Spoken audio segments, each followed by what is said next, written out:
obvious heir to the throne.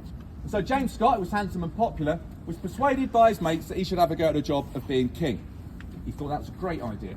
So he landed with 87 of those mates. That's a slow start. And he marched inland, from the west country of England, marching inland, gaining popular Protestant support in what became known as the Monmouth or Pitchfork Rebellion.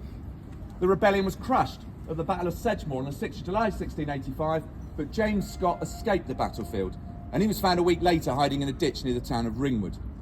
He was condemned to death in his absence, and so there was no need for a trial. 3 days after arriving back at the Tower, he was led out through the gates, marched to the top of the hill, where he was publicly beheaded. He was a traitor. Now, what have I just told you about a fellow nobody has ever even heard of? The reason is simple. This is regarded as perhaps the most botched execution ever to have taken place in English history. The executioner was a man called Jack Ketch. Jack Ketch was a butcher by trade, and most executioners were in those days, and they needed to be, to carry out their grim work. In his spare time, though, little bit of a hobby of his, he was an executioner. But he was in fact a hangman, not an axeman. Unfortunately for everyone who came across him, he was a full-time drunk. And these three things, not at all compatible.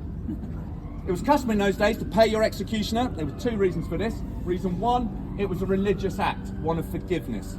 They believed that by forgiving the man who was about to kill you, this would greatly increase your chances of getting to heaven. Secondly, it was a tip. They believed the more money you gave the executioner, the better a job of killing you he would do. Poor old James Scott, though, was not allowed to go at the cash point before his execution. This went a little bit badly as a result. On the morning of the execution, he was led out through the gates we've just walked through, and he was wearing his best clothes, his best bib and tucker. And he took a very slow walk, and why wouldn't he, to the top of the hill. Now, he wasn't booed or jeered like everybody else. Remember, I said he was handsome and popular, particularly with the ladies. He was applauded and cheered as he made his slow way up the hill. Women were crying, swooning at his feet, drying their eyes with lace handkerchiefs, other things made of lace, which were also dropped at his feet. He picked a few of these things up, he got to the top of the hill. He mounted the scaffold, he dropped a small purse of money into Jack Ketch's hands. He delivered his final speech.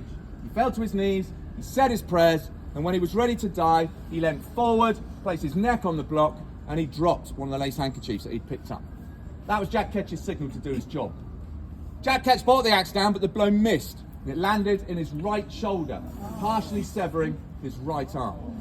Now that must have hurt a fair bit, so he was wriggling around, became quite a difficult target to hit.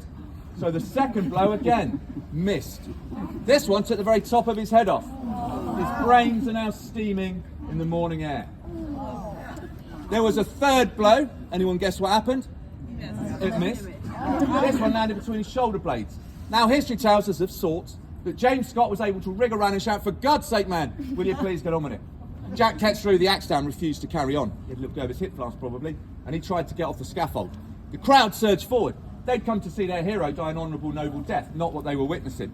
The sheriffs of London were forced to withdraw their swords. They pushed the crowd back at the tip of those swords, turned them onto Jack Ketch's chest, and said, "If you don't get on with this fella, you're going to be next." Reluctantly, he picked up the axe. It took her 2 further blows, that's 5 in total, before he finally dispatched his poor victim. But that's not the end of the story. Remember, the law states the head must be clear of the body for justice to have been served. And all he'd really done was club this man to death. His head was still very much attached. Also remember that by trade, Jack Ketch was a butcher, and therefore always carried a large butcher's knife.